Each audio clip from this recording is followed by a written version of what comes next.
I had run out of water. I passed out onto the sand.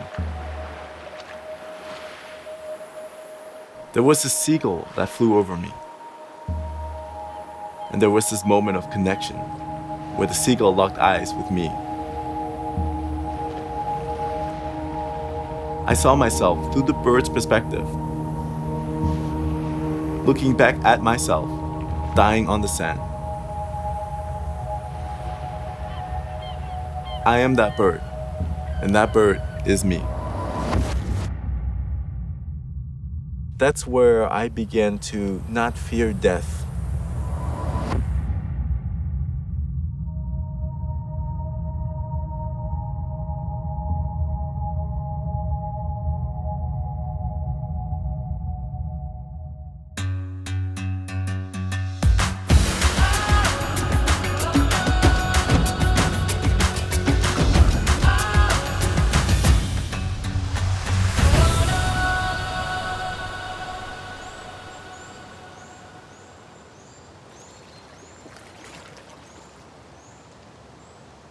I find that in a lot of indigenous communities and tribes, they tend to move with flow.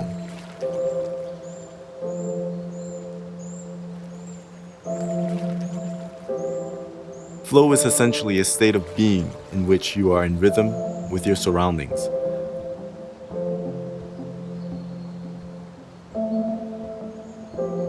But also within rhythm of your own self.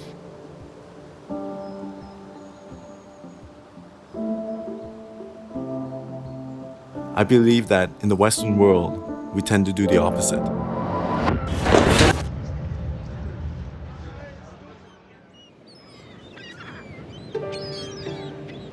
I was born in the Turks and Caicos Islands, but I moved to Germany as a young kid. So I'm a product of two complete opposite cultures. Relaxation meets structure. I moved to Canada in my teens, and I was a complete stranger. I turned to track and field because it's something I really excelled in. And it also became my passion. I was competing at the top levels for my birth country. But when they couldn't fund the team anymore, everything I had worked so hard towards had completely vanished. I gave in to the pressures of society. I started a business, became a trainer, but something was still missing.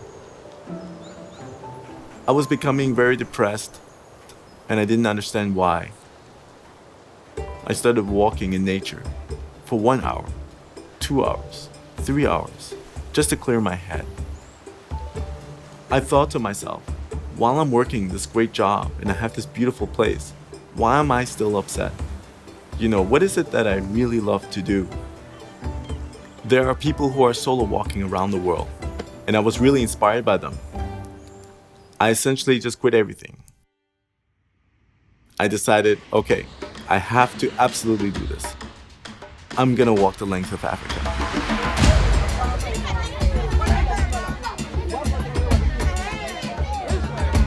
A lot of the things that I learned in Africa had to do with how hospitable human beings were.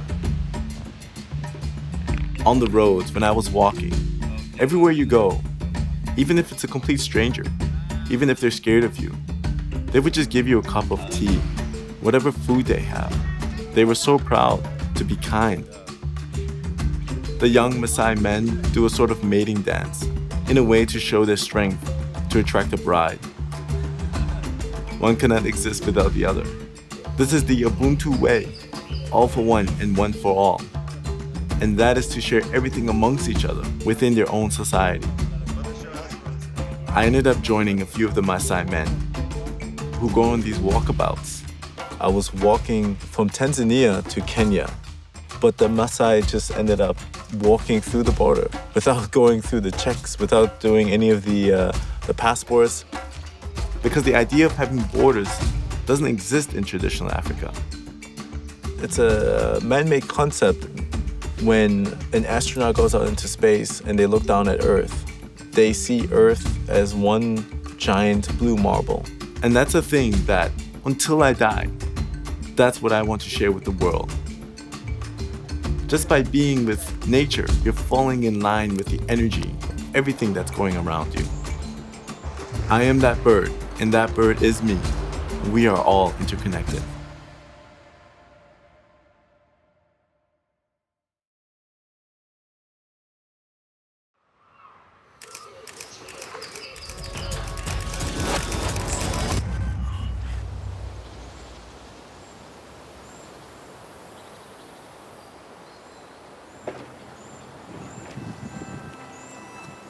What I do is, I go to unique places that are hard to reach, with populations that don't necessarily have the voice to express themselves. The more I involve myself in expeditions and share it with the world, the more I want to do bigger expeditions that inspire more people. Stories that change and impact people's lives for the better. I learn all kinds of wisdom from the people and animals I meet on my travels. This is our housing, all of our territory, and we fought for that. Huge corporations, fish farms. Sooner or later, we've got to realize that wealth isn't money. Wealth is what we have in our oceans and what we have in our woods and on land. I'm not doing it for myself, I'm doing it for the next 7 generations.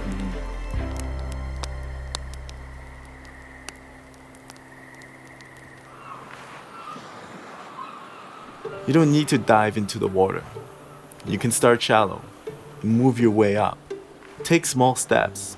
Start with small programs. Start with small projects. Go on a trip that initially would have scared you. I feel at peace doing these things. I'm just more happy than I used to be. I'm more free than I used to be. And I feel like I am me.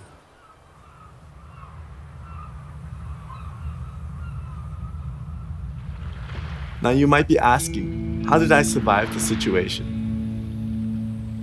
I wanted to keep living, and I know that I could experience life in many different ways. I wanted to keep moving forward because I wanted to keep experiencing this way of life. No matter what happens, you are a part of whatever is around you and inside of you. Nothing is separate. Once you get to that state of understanding and being, then life is a beautiful ride.